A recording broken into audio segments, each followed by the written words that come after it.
An incident occurred in the wastewater treatment plant at Bacton in February 2008. And although no one was hurt, a thorough safety review was carried out.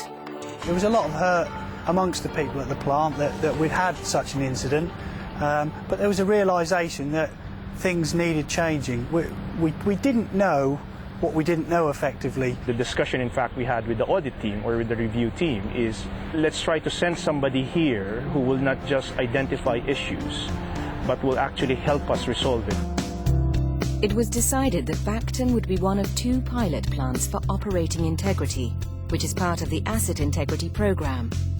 Carl Schmitz explains. Operating integrity is one of the work streams of the Asset Integrity Programme. The aim is to be able to say that our assets are operated safely and we know it. Operating integrity is described in Blade 24, called Field Operations, which is part of the Operational Excellence documentation, also known as the turbine. So, in March 2009, the Field Operations Integrity team arrived in Bacton and set to work. They immediately halted all plant changes apart from a few that were safety critical. This stabilized the system and allowed the team to clearly assess the operating integrity of the plant. This assessment was carried out using the 5 themes of the FOIP matrix as the template: operating envelopes, organization supervision, documentation procedures, competence, and management of change. When the FOIP was conceptualized, and there were news that, yes, we're sending practitioners, we're sending you a group to help you change and to help you correct things, that was very open, because it means that we're not just the one doing it.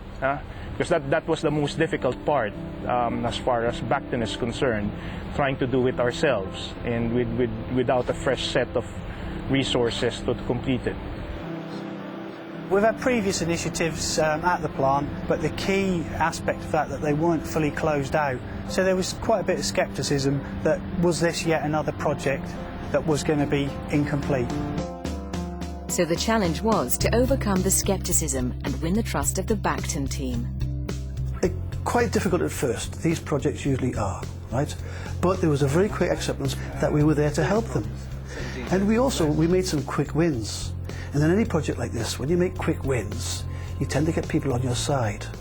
When we first arrived, the control room operators were encountering in excess of 4,500 alarms in a 24-hour period, which, by industry standards, is completely unacceptable. Right from the start, the team were practitioners, they were results-driven, they engaged the operations team, they engaged the plant personnel right from the start, and very quickly they delivered quick wins. We implemented very quick win engineering solutions, dead bands on analog input points, time suppression, and we did out a lot of the alarms that we just didn't mean, that were meaningless to the control room operator. Prior to the team coming, we were running at something in excess of 4,000 alarms a day, and in a relatively short period of time, 3 to 4 months, we're now below 500. And that was a real positive win for the project, and I think that really cemented the project at Bacton Gas Plant. Having gained the trust of the Bacton personnel and reduced the number of alarms, the FOIP team set about the other areas of the FOIP scope, such as HAZOPs, IPFs, and relief valve calculations. This involved a tremendous amount of work, as all the main process safety risks were identified. As a result, 24 change proposals were made and all safety-related documentation updated. The result is that everyone now has more confidence in the design integrity. Changes were also made under the theme Organisation and Supervision. Permits to work were realigned, while a rigorous structure and process was developed around shift handovers. We have modified the shift handover. The operator, before the actual handover happens, will need to go out on site for around 15 minutes, just to make sure that the areas that he's responsible for is actually safe.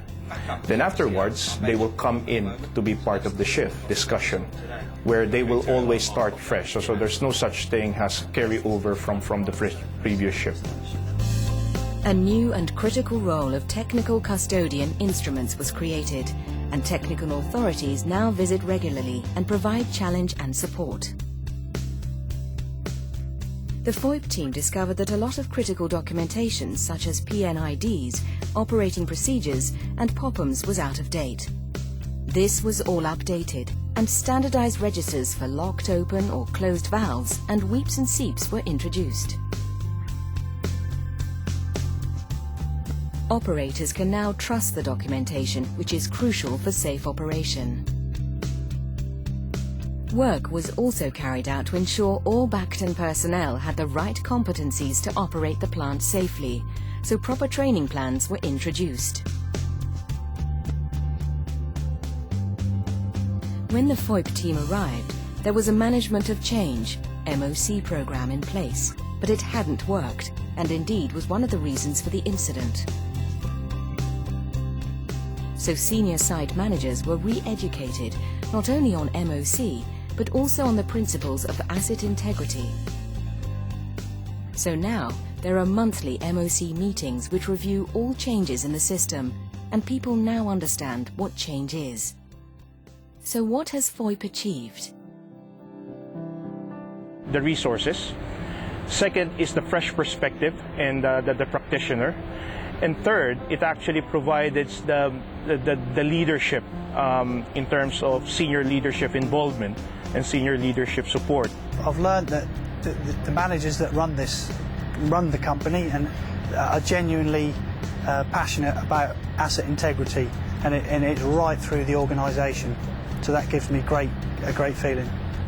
There's a behavioural element that you want to harness, and that behavioural element, regardless of where you go, actually will help Shell make sure that we know that the plant that we're running is actually safe, and we actually know it. We have evidence that it is safe. Yeah. The risk of not sustaining this is that in 5 years' time we can do the same project all over again. And the big risk, of course, is that at some stage we will have a repeat of one of those events that we had at Bacton, and that is clearly unacceptable. For me, the operational integrity project being completed is not the end. We need to continue on giving the energy around it to make sure we make it sustainable and really improve our business.